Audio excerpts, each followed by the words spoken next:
We're back with Season 9, Episode 1, The Beginning of the End, Part 1. This is, well, you see this arc counter thing? This is a perfect example of why the arc counter exists. And we're just gonna add an arc counter there, because this is definitely an arc episode. For those of you who haven't seen us do that before, the whole point of an arc episode is it's an episode which could not exist except for multiple previous episodes building up to it, a continuation of an arc, as it were. So, arc episode. But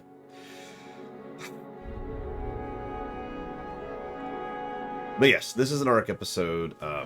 I'm not sure what to make of this, really. It's more plot-focused than I was expecting. And usually these episodes, even the gooder ones, aren't really super plot-focused. I suppose I should actually describe the episode as I usually do. So, Celestia and Luna are abdicating to Twilight. We all kind of saw that one coming. In fact, that's been a popular theory that we have mentioned on this show several times as we've been going through the series. You know, the logical idea that Celestia has been building up Twilight in order to take over. Duh, right? But now we see that it's actually even further than that, and now the enemy has decided to team up as well, which is kind of funny in its own right, because, you know, there's a logic to that. There is actually a power in teamwork and friendship and blah, blah, blah, blah, blah. So it actually makes sense. What I find doubly interesting is that the enemy team-up includes Cozy Glow, and at first I was confused by that, because while Cozy Glow certainly managed a couple of pretty impressive feats by herself, what does she bring to this? Then I realized she brings two very important things.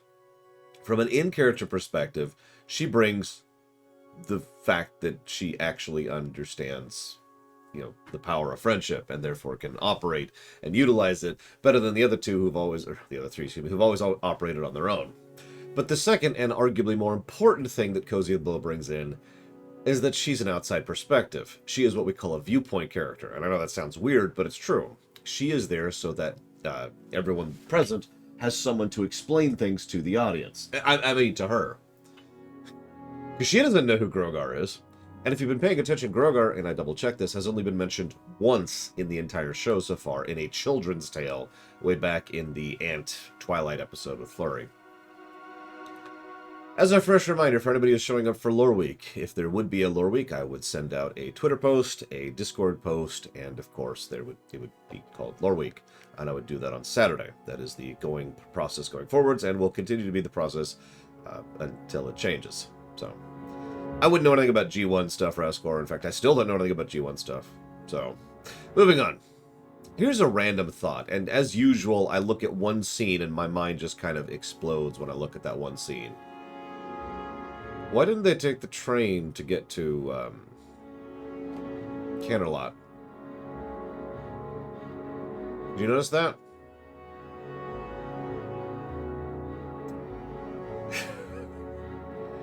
I bring this up because, yeah, or teleport. Teleporting I have less of an explanation for, but not using the train I actually can explain. It would make perfect sense, after all. If the trains are still broken from magic still being kind of broken one episode ago, it would make sense that they're still getting things repaired and properly fixed and operating, right? You know, I mean, to continue the technological comparison, since we do know now totally and with sufficient evidence that they use magic as technology, if you have something go wrong with your phone or your car or whatever, even if it gets back to running status, you still take it into the shop, right? To be like, okay, hang on, let's make sure everything's fine. At least you should take it back into the shop. You get the idea, right? So it makes sense to me, yeah, that there is effectively a surgical thing, right? Yeah, exactly, Jesse. I mean, that's a terrible way to phrase that, but it's absolutely true. This isn't Voyager. Everything isn't just gone the next week. So it actually makes a weird amount of sense to me that the trains are either not functioning at all, or they're just in the shop and they're being processed still. Who knows? It's just something that occurred to me when I saw them all running in. Either way, moving on.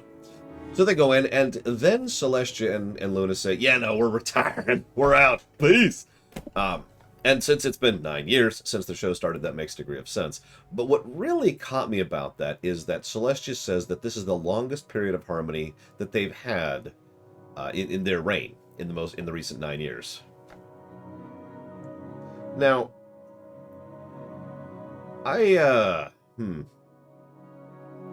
what I find most interesting about that is that makes perfect sense. No, really. Because, I mean, you guys are already getting there. Because, first of all, there has been a very large amount of not just harmony, but harmony spreading, with the other races being slowly reached out to and becoming part of a greater community, and the dragons, and the blah, blah. You get the idea, right? Like, the harmony has been spreading as a concept, and people have been more tolerant and understanding of people in general, probably more so than historically. This is actually, I bring this up especially because this has been such a recurring theme for the end of Season 7 and for most of Season 8, is the idea that now things are much better than things used to be because of harmony spreading and so forth and so on, right? And yeah, exactly, Raskor. Certainly there are enemies, certainly there are challenges, but that doesn't mean it's not harmonic. If anything, what has been happening, and this is the way I like to phrase this, is that harmony has been challenged, but harmony has been succeeding. It's easy to be a saint in paradise, is the old phrase, but what that phrase actually means is when nothing is preventing something, when nothing is contesting something, it's easy to do it. Harmony has been contested pretty regularly and has been doing just fine. So it actually tracks. It completely tracks for me that this is the best and most prosperous period of time they've had probably ever. Like, they're on a peak. They're entering a golden age. They're probably already in a golden age, actually, if we're being serious about it. So, that's just, I don't know, just food for thought on that one. And then Discord shows up. I do like Discord in this episode, especially if you pay attention to him, because he's... So, first of all... Yeah, I know, right, Azeros? So, first of all, Celestia still seems amused by him. I don't know if you see her expression. There's lots of animation. But, just random obligatory animation bump comment. But the animation in this episode is stupid good. I really want to hire these people and make them work for me. And put mind control masks on them so they'll do jobs for me. Because I don't know if any other way to do it. I guess I could use money. Is that what motivates people's money? Here, have some money. Make some extant stuff. Hey, Twister. I really like the animation of this episode, but I also like how Discord reacts. He's almost always in the background, but several times he's just been like, huh? And the way he reacts to so many things that are being said says a lot. I'll come back to that in just a second, though. So then Celestia and Luna mention something. They want to spread the throne out from 2 to 6. So, okay, let's get just a little bit into statescrafting for just a second, okay? I'm a huge statescraft geek, as most of you are probably aware. So, you know, the governance of state and how people crank the base up and how, that kind of thing operates and functions and the different ways and methods you can do it. All that stuff is just something I've been a geek about since I was a kid, right? So, forgive me for geeking out about this for just a second. But it is... The old theory is that there's no such thing as a good government. There are only good people, and there's no such thing as a bad government. There's only bad people. Now, it's actually substantially more nuanced than that, of course, but the general concept is that what matters is the application thereof, right? But even a dictator, we actually talked about this, what game were we talking about this in? I think it was Metal Gear Solid? Even a dictator has people who implement their will. What were we talking about that in? I don't remember. Anyways, the reason I'm bringing this up is it is a commonly held conceit that there is a sweet spot between singular rule and rule of the masses. Now, whether this is true or not is a matter of opinion, and I'm just prefacing that because this is not absolute truth, all right? But the general idea is one person who does all the stuff, even if they're good, even if they're competent, even if they have Q-like powers and can warp on and do all this stuff, that's still a huge amount of work for one person to do, right? And if they screw up, it's all on them. And, hey, Pillow Willow, too many people, well, this gets into the problem of arguments and compromise and nobody agreeing with each other and all sorts of issues that can come when the group is too big. What you want is that sweet spot in the middle, right? You want multiple pillars, distribution of power, but not too distributed to the point where the bureaucracy gets too bad, but not too singularized to the point where it becomes too much and too few points of failure, right? This is true not just in terms of governance. This is true in like a project, for example. Like, just random example, if I was to start making a TV show, I would actually want to have multiple people in what I call the writer's room, right? I would want people there to check me and consider this and work with me on the project, rather than just running the whole thing myself. I'm the mainliner. I'm the one who's got the vision. But I'm not doing this alone. Make sense? It's actually something I've talked about a lot is the concept of dictator with counsel. And that's the reason I'm bringing all this up is because sweet spot, right? You want that sweet spot of multiple people. Anyways, the reason I'm bringing all of this up is it's interesting to me that they want to effectively distribute their role from 2 to 6. Now, they briefly discuss this. Very briefly. A little bit too briefly, if I'm being honest. Because all they really do... Yeah, exactly, Nexus of Concordia. Dictator without counsel tends to cause problems. Yeah. But anyway, so dictator with counsel, you know, you got this. But I find myself wondering, so obviously the legislative, the governance, the responsibilities of state, that being distributed and spread out makes a degree of sense. Twilight will probably be the face, Princess of Friendship and all that.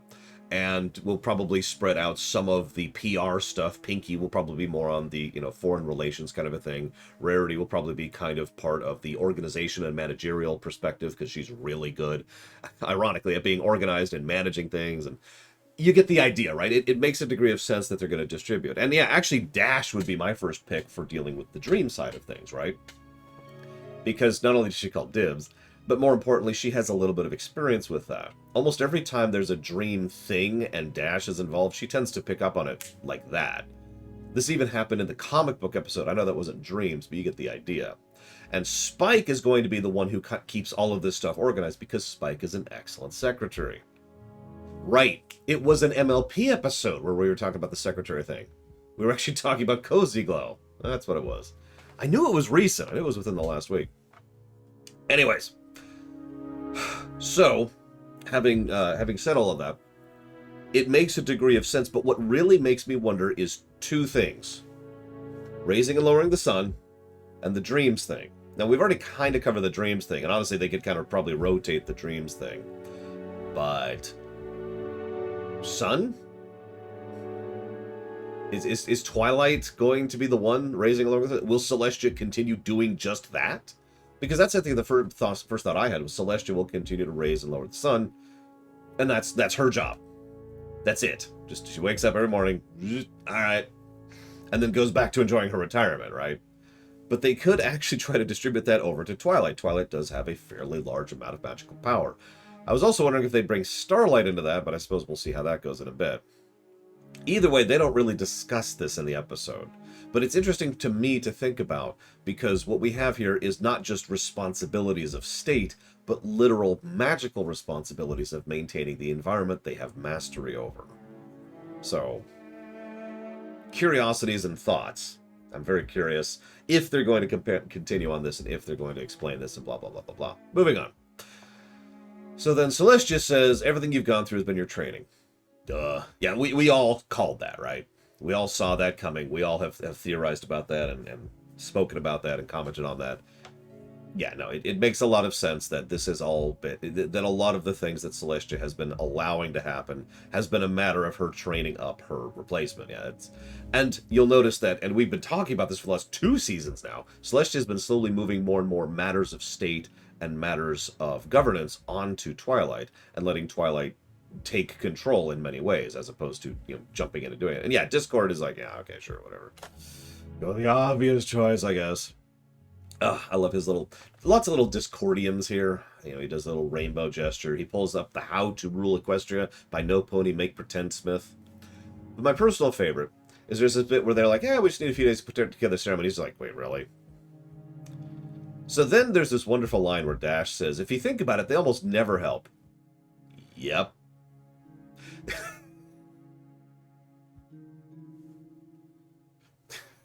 I mean, it's true. Very rarely have they actually been helpful. There have been a couple of moments, usually when things are a little bit more severe or serious. This actually makes a degree of sense to me. This is actually what I call the safety net concept, and it's something I personally believe in a great deal as a parental figure for my niece. I let her do whatever, right, within reason. But the whole idea is to allow her to make her own mistakes and make her own things and learn her own stuff and blah, blah, blah, within reason, because that's what the safety net's there for. If something really goes bad, I am right there, ready to help. And already having plans in mind in order how to help, whether it's something as simple as her scraping her knee, or accidentally bumping up a bit of glass, or falling off of her bike, or something a little bit more serious, like she actually has an illness problem, or her family has some financial problem. Like just this last year, I actually had to, well, I say had to, I chose to dump a bit of money, just here, have a few $1,000s, in order to help them through a particularly bad financial point they went through. I was there to be the safety net. That's something I'm really, really in favor of as a concept, not just personally, but from a more large-scale perspective as well.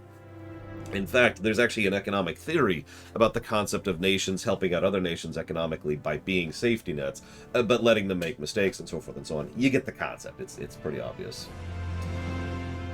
So, that's my perspective on this. Now, that's a little bit of headcanon, and it's almost assuredly not something that was really planned out.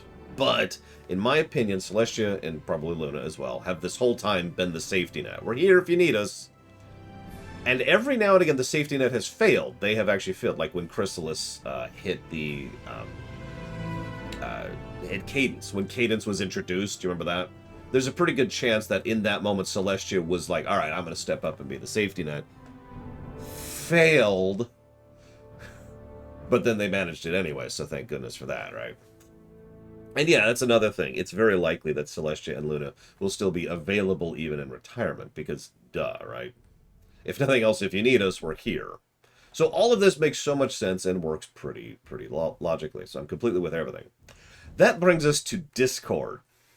Now hang on. Nobody spoiled, not even mentioning, I don't want anybody to say a damn line about this, but Discord's up to something and I'm not sure what yet. Actually, I do have a theory that I think Discord resurrected Sombra. Even though Gregor says he did, he wasn't present for the resurrection, and the animation was kind of different. So, anyways, the point here being, please don't say anything about this. I don't want to know. I don't want any spoilers. I don't want to know anything. But I think Discord is playing at something here, because one of the things that Discord is really big on, it has been, especially when he's properly written and actually trying to help, is he will actively try to create a situation which you can then deal with in a way that benefits you. The perfect example of this is during the Christmas special we just covered last week, something like that, when whatever his stupid name is, Goatface, when now I've lost it. When he helps Fluttershy have the best gift ever. When he arranges a situation so that Fluttershy will be able to rush in and save the day while using her talents in order to have a new animal friend, and yada yada yada. That whole thing, that's Discord's MO right there. Pretty much ever since the Season 4 big thing, where he finally was redeemed. And I bring that up because that feels kind of like what he's pushing for here, even though I'm not exactly sure how yet. And so yeah, we see Chrysalis, who has completely cuckoo for Cocoa Puffs. Oh, hang on. I gotta mention one thing really quick. They do a quick cavalcade moment of them just mentioning all the villains they've beaten. And at one point, Ajay says, do Flim and Flam count? That got a laugh. So Chrysalis is cuckoo for Cocoa Puffs. Tirek is just done with all of this. And meanwhile, I can't remember, Cozy Glow has made a best friends rock sculpture, which is very amusing because, of course, Cozy Glow would continue to play towards the only strength she has. It actually makes perfect sense that she would continue to play to that strength. It is literally her only stat. We've talked about this already. She has a massive charisma and a massive deception, and that's kind of it. So naturally she would be trying to make friends with people, because of course she would. Really quick, oh, there's another one. Thank you, Zechariah Jebediah. Always appreciate. I'll put that towards dealer's choice. And thank you, Jesse Ward, very, very much. I'll put that towards whatever. Oh yeah, Twilight's twilighting. Because, of course, Twilight's twilighting. I really don't have anything to say about that. It's just amusing. Okay, give me 1 second. Here we go. Going towards Justified. And is going towards Stealer's Choice. Few days? Yeah. So I actually do have something to say about Twilight, but I was going to get to that in just a second. So back to the Legion of Doom. Has anybody else noticed that the Eye of Sauron, I mean, the thing, it looks so much like that Cyclopean eye from the Hippogriff Kingdom. You remember that? Like, I'm pretty sure it's actually a straight-up reused asset. I meant to double check, but I didn't actually check. Anyways, just work food for thought. So yeah, so they get rolled back, oh my god, and Tyrek is just being whatever, and Sombra gets pulled back in, and there's some weird visuals, and it's like, aha, Sombra, you have brought us in. But no, actually, it was Grogar, the father of monsters, a name Tyrek heard when he was young, ditto for Sombra. Also defeated by Gusty the Great, and blah, blah, blah, blah. And yeah, we finally get an answer to who created all these monsters in Equestria. Someone actually did go through and mess with the natural order of animals to make monsters. Interesting. And he's apparently been chilling this entire time. This is also in Cozy Glow's presence in the group. I already kind of talked about this. It's also doubly funny because Cozy Glow makes perfect sense to being the only one who's probably going to be trying to make the group work together, but I already kind of commented on that. So how did they win? Well, they cheated. I like how Sombra didn't even get a chance to speak, by the way. They cheated. They're lucky. No, it was because they were working together, you morons. And I do love how Grogar just kind of here. And yeah, I like how he just... So yeah, it was actually interesting because he mentioned, how about a demonstration of power? But that's for the audience too. Grogar needs to establish what kind of power level he has, and so he actually powers up Tyrek a little bit. Just like that. Boom, here you go. Interesting. So obviously he's pretty high tier. Look at my notes here. Sombra is strange in this one. Sombra, it's so... Let me talk this out for a second. Sombra decides, yeah, I'm gonna go and do my own thing. I don't need all y'all. Chrysalis is and Tyrek is and Cozy Glow is all for it because she's Cozy Glow. But Sombra is the only one who actually says, nah, screw all y'all, I'm getting out of here. So I'm gonna predict this right now. Again, please don't say anything. Sombra's gonna die next episode. Here's why I say this. From an in-character perspective, what Grogar is doing makes perfect sense. Grogar probably figured at least one of them would do this. Say, no, I don't need you. I'm going to go do this by myself. Okay, go ahead. Prove to me how much of a failure you are and how much you can't actually do this. When you have sufficiently failed at doing this, you will then either die or you will, pull back into my power. And yeah, you will see how right I am that we should group up. If he dies, then Grogar can look at the rest of the group and say, hey, that's what happened to the person who went off without me. If he, I guess, capitulates and comes back alive, it's like, okay, well, look how much you failed without me. You get the idea. So, this makes perfect sense in universe, but it also makes perfect sense out of universe. There's a narrative concept where you have to try and establish stakes, and one of the most logical, long-term ways to establish stakes is the Worf Effect. Now, hang on a second. Worf Effect isn't necessarily a bad thing. It comes from a meme, a joke, actually, that every time Worf would show up in TNG, the alien bad guy of the week would beat the crap out of him. This is, of course, a joke and a meme. It isn't necessarily true. But the reason I bring that up is because that concept isn't necessarily a bad one. It just depends on how you use it, as with most narrative tropes. So if I was writing this season and I looked at that group, I would like, well, we've got a lot of characterization and investment for Chrysalis, and we brought back Tyrek, and he's been doing stuff, and Cozy Glow is a recent entry, and we've been doing a lot of stuff with her. We only really had Sombra for the one thing. Of this group, it makes the most sense for Sombra to be the one who is Worfed. So what we do is we give Sombra a fairly large amount of screen time. And he's the central villain for this episode and the next one. And possibly after that, I don't know. But at least these 2 episodes, right? So we bring Sombra in. He gets a nice big bit of screen time, gets to show off his chops a little bit, and he is defeated. And either he dies, which proves Grogar's point, or he capitulates, which proves Grogar's point. Either way, we have now established the power level of both Grogar the stakes overall, and now we see, all that difficulty we had beating Sombra, all of that is now being multiplied by the group working together. Remember, one of the important things about teamwork, and this is true in real life as well as in fiction and in video games, is one person and another person working together are not mathematically equal to both things simply being added to each other. There is a multiplicative factor to teamwork. The easiest way to explain this is an MMO. One party member can do X. A second party member can do Y. But two party members going together does not mean X plus Y. It means X times Y. Or actually, it's actually way more complicated. You don't need the whole formula. The point is, it is a multiplicative thing. The teamwork, the synergy, all of that multiplies their overall power. It doesn't add it. Make sense? And again, this is true in real life as well. It's one of the reasons why a lot of large-scale projects throughout human history have been done the way they have been done, by distributing the work and making sure certain people work together. It's also why certain projects have failed so miserably, is because the teamwork wasn't there. It was just a bunch of people throwing bodies at the wall, relatively speaking. That's true, Ross. I didn't even think about that, but you're right.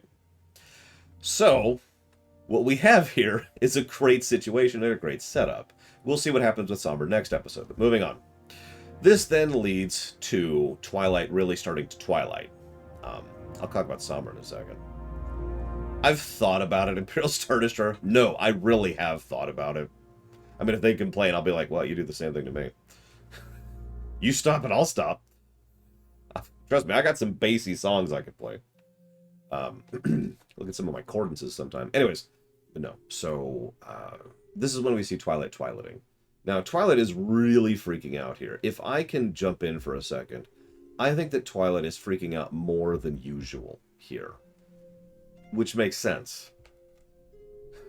Logic and reason and understanding all mean exactly what the situation is. You've got this, you have been working up towards this, it's cool, but all of that falls in the face of scale. If you have to manage... Let me use a real-life example from my own personal perspective. Managing a register and managing a frontline and managing a store are three things I've done all at the same place. Even though it was the same general process between all three of those, and even though I used the same tools and applied them the same ways and all that, it still felt a lot scarier each step up the ladder or the staircase, however you want to think of that, right? And in her case, she is being asked not only to fill the shoes of a ruler of a nation, but also her personal mentor. So it makes sense that she's freaking out as much as she is, even though she does understand that she's probably got this. It doesn't matter, because the emotional side of things and the scale, again, very important, is just kind of magnifying everything. There's that multiplicative thing again. So this perfectly comes in. This is when I really bring up the thing, because Starlight comes in and is like, oh my god, you want me to be in charge of the school? No, I can't possibly do this. Twilight gives her a consoling speech, and Starlight says, aha, you see what I did there? And yeah, I called that, by the way. Just want to say that, because it makes so much sense, and that is Starlight's kind of modus operandi. So Starlight walks around it, and Twilight's response is, yeah, no, running a school is not like running a country. Back to freaking out, and Starlight's like, oh. Okay. But again, it still makes a degree of sense. This is still logical. You tried. Yep, you tried, Starlight. Nice attempt. This then leads to Sombra attacking the Crystal Empire. We get to see a little bit of his domination magic in action. Something that that's been hinted at in... I forget the name of the episode. It's the one where they were doing the time travel stuff. We talked about that episode a lot. And it's the one where we saw the future in which Sombra was taken over. Remember that? Yeah, we see the helmet. We see the domination magic in display. We also see, both from an external and an internal perspective, how he uses his fear magic to affect people. We also get a little bit of an insight into something that I've talked about extensively with regards to Sombra, aka the fact that Sombra's big shtick is fear. That's always been his big shtick. This absolutely, 100% codifies that fear. No, really, is something that's not just a tool he uses, it's something he believes in. That is something that he is ideologically aligned with. And the way he uses it and the way he talks about it, it kind of follows through on that. So he takes over the Crystal Empire pretty quickly, which is interesting in its own right. It is funny, though, because there's actually, in my opinion, there's a decent chance that he might not have been able to take over if A, they had been warned, and B, he hadn't immediately beelined for Flurry Heart. Now, that actually makes perfect sense, too. That's actually surprisingly smart of him. Rather than just kind of stomping in, what he ends up going ahead and doing is stomping in with the obvious thing, and then going and getting the weak point. And naturally, Cadence and Armor submit, because, you know, he's got Flurry. Notice he doesn't bother to dominate them, which is interesting in its own right. That I bring up because it's clear he wants them to submit, which is different. Rather than mind control, he wants them to kneel. Okay. It's also interesting that he's just chilling out, eating grapes while he's waiting. But I'll come back to that in a second. Let's pause there for a second. So, this then leads to Discord. Discord is kind of pulling the Starlight thing. Like, no, you've got this. You can do this on your own. You don't really need the elements of harmony. That isn't really your thing. He's just kind of, he's doing his style of thing. He's poking. He's trying to poke Twilight and the team in general into a particular direction. Pinky even comments on this if you're paying attention. She's like, what's up with him?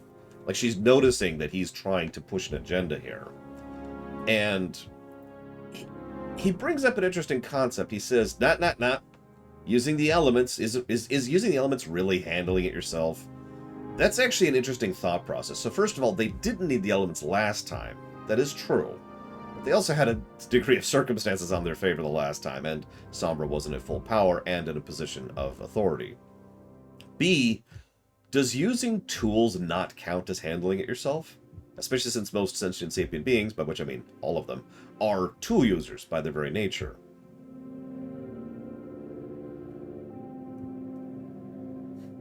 And yeah, Twilight's counter is interesting. That's a great thought, but this is my family. And Discord's like,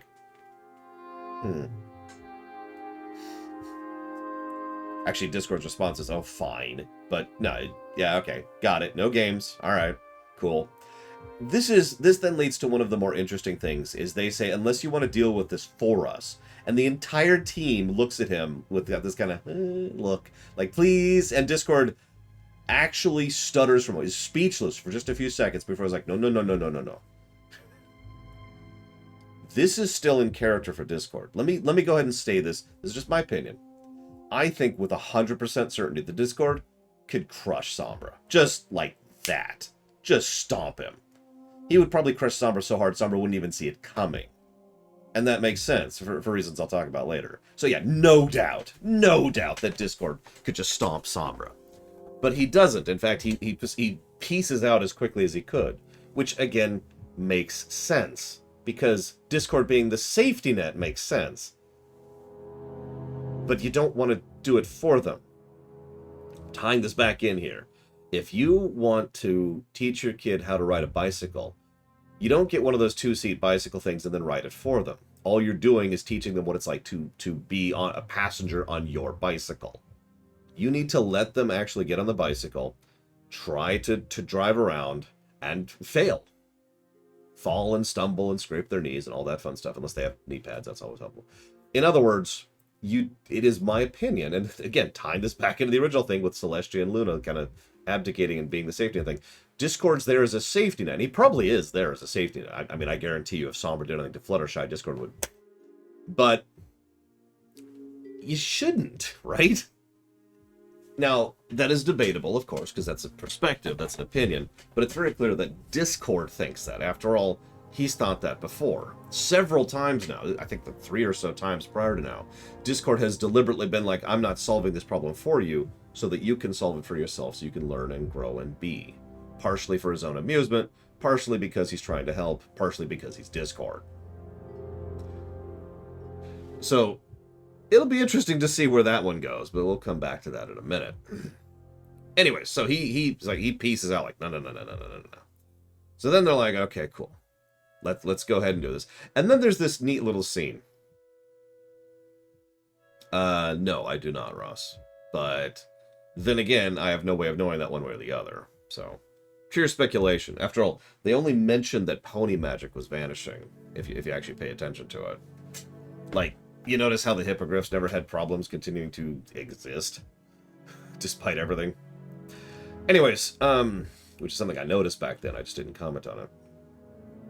So then there's this bit with him sitting on his laurels eating grapes. Okay, cool. At first, I was going to make this whole speech about the difference between someone who wants to rule versus someone who wants the benefits of rule. But it then becomes very quickly apparent that all Sombra's doing is just waiting for them to show up because this is his trap. Come on, I'm waiting. Let's go.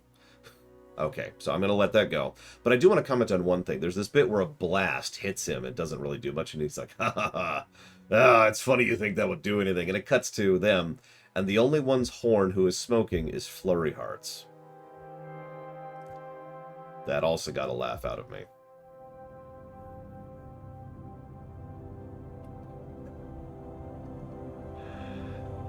Anyways, so then they, let's call it what it is, curb stomp him. Although, you know, they do have to face their fears, the fear thing, blah, blah, but they just absolutely curb stomp him. And he fades away with his teleport animation. Yeah, I caught that. So, yeah, that was fun. Yeah, that was easy. Don't worry about it. It's cool. Twilight, of course, makes a point of actually saying... Yeah, Twilight's fear moment was pretty neat, by the way. Twilight makes a point of saying, we'll always have the elements. I feel like I've heard that before. So yeah, I saw this coming, because this is a very classic tactic. So I mentioned how Discord could crush Sombra like a bug. The hardest enemy to defend against is one you don't know exists. And it's the hardest game to win is one you don't know you're playing. Anybody who's watched All-Star Superman or read All-Star Superman knows this. I'm not going to spoil it. But that's actually a really common and dominant theme of that particular comic book and the movie that was based on that comic book. Because if you don't know you're playing chess with someone, it's hard to win. And one of the easiest ways to defeat someone is to pretend you are defeated. Because then they don't feel the need or desire to actually continue trying to fight you because they've won. Game's over. We're cool. So naturally, Sombra pretends to be defeated, teleports away. Lets the enemy feel they've won, goes after the elements of harmony, destroys the elements of harmony, to be continued. And this is interesting in its own right. I'm not sure if he literally destroys the elements or not, or if he's actually harming the tree or not. I suppose we'll find out next episode, because it cuts off very quickly after that point. So, I suppose we'll cover the specifics of the fallout of that in about 24 minutes.